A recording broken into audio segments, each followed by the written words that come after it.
Hello loves, once again I am Silent3 and this is my kitchen. I am coming to you from early May 2020, which means we are in the middle of a pandemic. One good thing about this is I've noticed a lot of people trying new recipes, things that they find on Facebook, Pinterest, or whatever, and I think that is fantastic. After all, they say that we're going to come out of this self-isolation as either excellent cooks or alcoholics. I already know how to cook, so how about I show you a recipe? Today we're going to be making one of my favorites. It is what I call it, a baked fajita.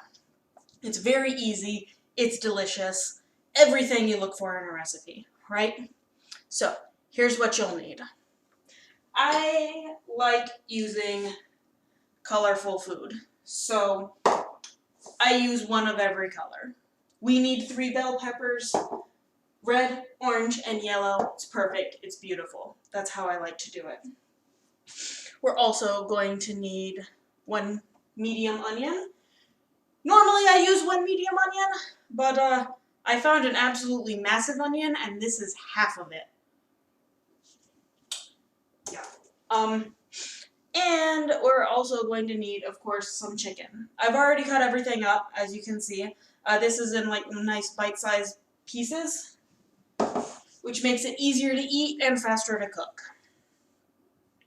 We are going to be using oil and butter, just for typical oil and butter things. You'll also need 7 large tortillas. I am not brand dedicated, but this is what I use. The size is what's important for these. It matters. And of course we are going to need lots of cheese. Don't worry, I'm not planning on using the entire bag. Lastly, we'll also be needing some fajita seasoning. I usually make my own, but this is, streamlined for the sake of ease for you guys. So, let's get started. As of right now, I have the oven preheating to 400 degrees, and I have a baking sheet lined with aluminum foil here. It starts real hard. You just dump everything on. I know, pretty tough, isn't it?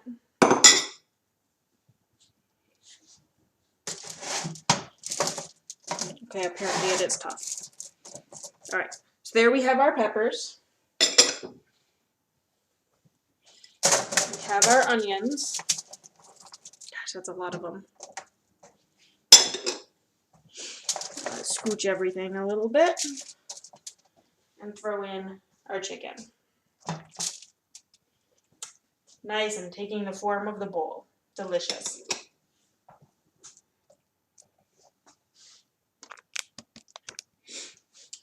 Now we're going to hit everything with some olive oil. We're going to mix it up a little bit, so you don't have to be too careful with that. Then we're going to take our fajita seasoning. We're going to use almost all of this. It's very important that you keep at least a little bit, because there's a sauce that goes along with this. You don't need much for it though. I usually keep about a tablespoon of it, give or take. Alright, now what we're going to do, I like to use tongs to keep my hands from getting all oily and raw chicken juicy. Just mix everything up a little bit. Doesn't have to be perfect. Just enough to kind of start getting a coating on everything and mixing that seasoning around a little bit. You can mix all of this together across the baking sheet if you want. Personally, I prefer keeping them separate, because later on when we are putting it in the other dish, it makes spreading it out a little bit easier. It means I can layer as opposed to just throwing everything in and hoping that it's generally right. So, now that we have this mixed, we're going to throw it in the oven for 25 minutes. We are going to stop halfway through and give it a mix.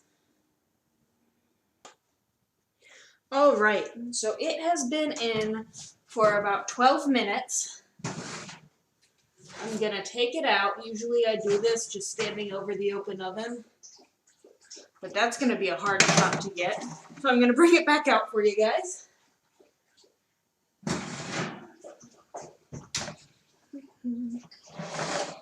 Be careful, it is hot.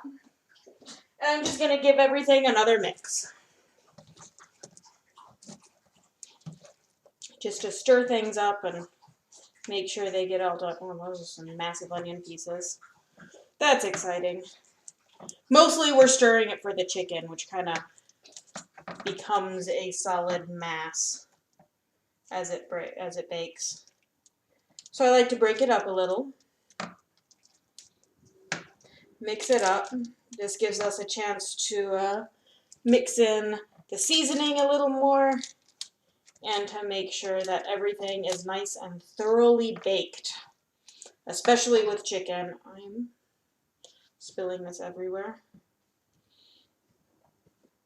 Oh god, this piece may be a goner. Okay, that piece is a goner. But here we go. That's all mixed. Back in the oven with it for another 12 or 13 minutes. While that is doing that, let's go ahead and get our pan ready.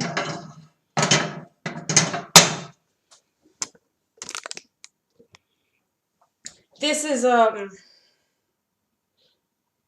don't know,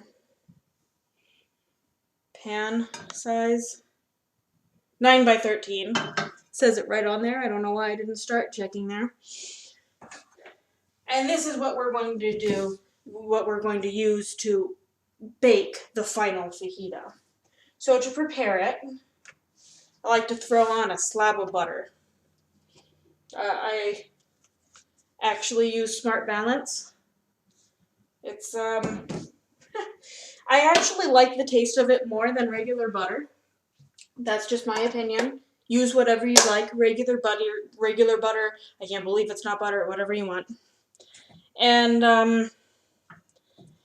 there are probably some better official ways to do this, but I just make sure I have nice clean hands, and I just spread it and smush it around with my fingers. It does a pretty good job. It gets everything thoroughly coated. And that's really all we need, right? Effective. You don't have to worry about, like, getting another dish dirty or anything. Just my hands, which I can wash 600 or 700 times a day, apparently. But there we go. Nice and coated. Up the sides, too. And everything. Alright. So, there's step 1. And now for step 2, we break into the tortillas. I generally start with about 5 of them for the bottom layer. They're really big, so you can get some decent coverage with one. But we want everything covered with some overlap. So I find 5 is a really good number for this.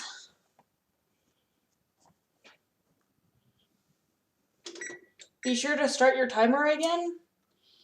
Really helps when you're trying to figure out, when this is ready.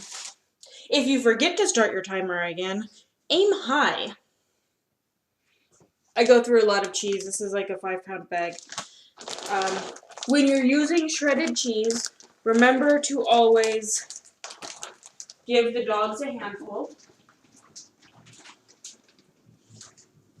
because they know the sound of the cheese bag and they will never forgive you if you don't give them some.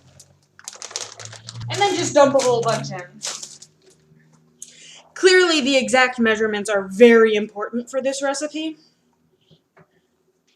I never measure anything.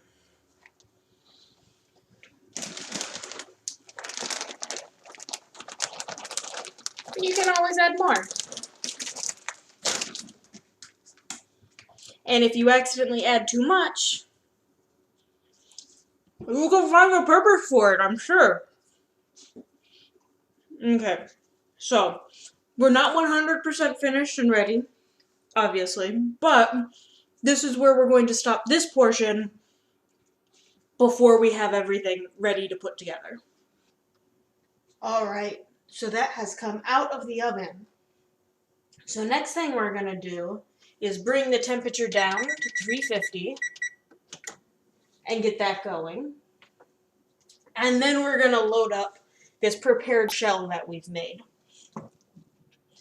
Like I said earlier, you can just mix everything together and throw it all in, but personally, I like a nice even coating of everything, so I do it in layers in an attempt to make it more even. I don't know if it really works. I feel like it does, though. So just layer everything as you go, and it doesn't have to be perfect, but try to get it at least kind of even to maximize the deliciousness per bite. Even, I said.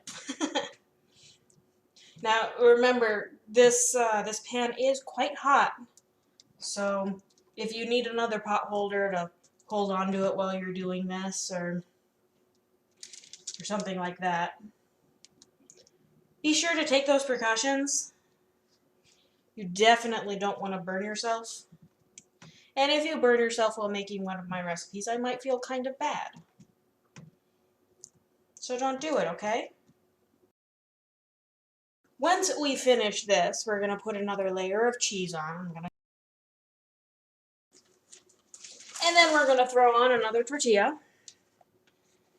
Kind of tuck it in on the sides a bit. And then fold it over.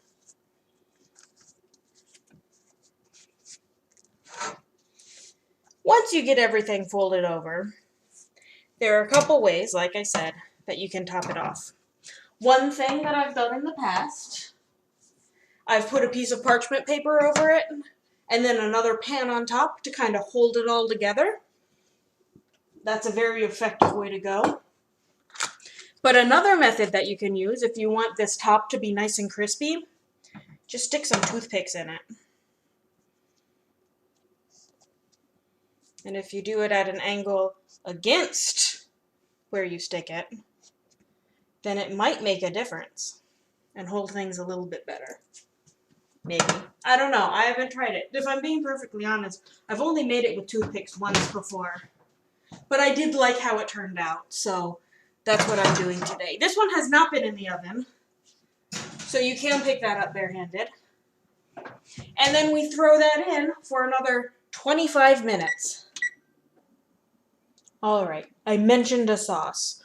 While that's still baking, we're going to get started on that. The things that you'll need for the sauce is sour cream. I use Miracle Whip. You can use mayo if you prefer that. I just like the sweetness and the tang. And some honey.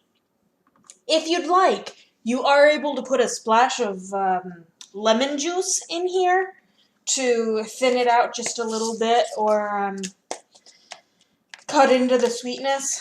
It's entirely up to you. If I'm being perfectly honest, normally I do. However, I am out of lemon juice and am avoiding the grocery stores. I almost just said like the plague, but it's a little too close to home, doesn't it? So I'm not going to be putting any lemon juice in this one. You'll put about 2 parts sour cream to 1 part Miracle Whip, or mayo if that's what you prefer. Kind of guess on that. And then a little bit of honey. This honey is a little bit on the runny side, but it's easier to work with runny honey. Runny honey. It's easier to work with runny honey than it is too solid. So if your honey has been sitting in one place for too long and it doesn't really pour very well or scoop like I did from the jar, feel free to microwave it for a little bit as long as it's in a microwave safe container. Then we're going to add in the last of that fajita seasoning that we saved. I told you, keep just a little bit of that. Then we're going to mix all of this together, and it makes just a really nice sauce. Here you see me making it in a nice glass bowl. But when I usually make this at home, not going for any kind of fancy presentation, I will make it directly into the small Tupperware container, so it saves me a dish when it's time to put away any leftovers. Alright guys, we are ready to go. So let's take this bad boy out.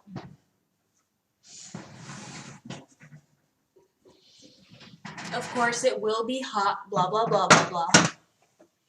So be very careful. And there you go. Dice and I get 5 meals out of this. He prefers a larger portion than I do. I'm trying to do this whole portion control thing. We'll see how it's going. But I usually start by cutting it in half. Oh, it's so nice and crispy on top.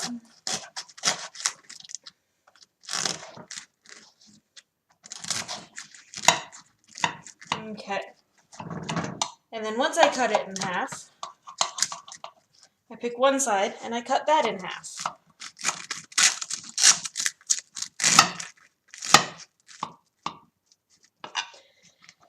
Similar to a pie, the first piece that you take out is going to be a bit messy. It would probably benefit you a little bit to let it sit for a moment before actually cutting into it and doing this. But ain't nobody got time for that. I'm hungry. Usually for me it ends up a bit of a juggling game. This is probably exactly the wrong angle for this camera.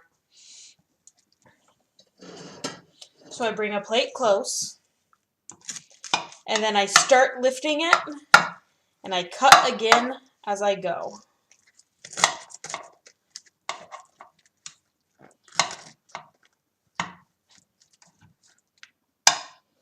Ooh, we're losing structural integrity. There we go. Alright. It kind of holds its shape though. Sort of. That's what it looks like on the plate. And then for me, I cut it into thirds on this half. You could probably serve this with like a Spanish rice or something.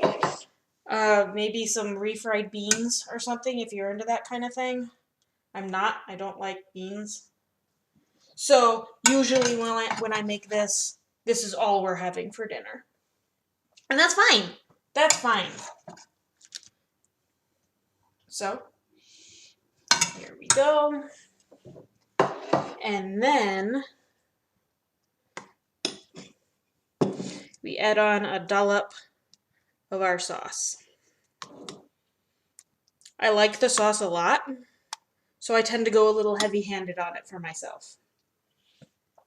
But there you go, a baked fajita. If you guys try it, please let me know. I hope you enjoy it as much as Dice and I do.